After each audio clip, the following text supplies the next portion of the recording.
আজ হচ্ছে শনিবার আর কাল হচ্ছে জামাই ষষ্ঠী। তো এখন মোটামুটি 9টা মতন বাজে, দাঁড়াও দেখি। তো এখন বাজে যে 9:45 বাজে রাত। তো এখন আমি যাচ্ছি যে দিদার বাড়িতে। তো আজকে আমি চলে যাচ্ছি, কালকে সকালবেলায় হচ্ছে মা বাবা বোন যাবে। আজকে আমি চলে যাচ্ছি, দিদার সাথে থাকবো অনেক দিন পর। তো তার জন্যই আজকে আমি আগে আগে চলে যাচ্ছি। দেখতেই পাচ্ছ কানে আমি ব্যাগটাও গুছিয়ে নিয়েছি। আমার এটার মধ্যে আমি কিছুই তেমন নিইনি, আমার ঘরে পরার একটা জামা নিয়েছি, গিয়ে রাত্রিবেলায় পরবো। তো ঘরে পরার একটা জামা নিয়েছি, আর আমার মেকআপের কিছু মানে কাজল এইসব নিয়েছি। আর কি নিলাম, আর এই চার্জার, ফোনের চার্জার, ব্যাস এইটুকুই, আর কিছু নিইনি।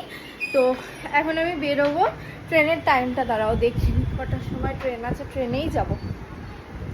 তো এখন ট্রেনের টাইমটা দেখে দেন ঝটপট করে বেরিয়ে পড়বো। অনেকটা রাত হয়ে গেছে, আর বেশি আমি রাতও করবো না।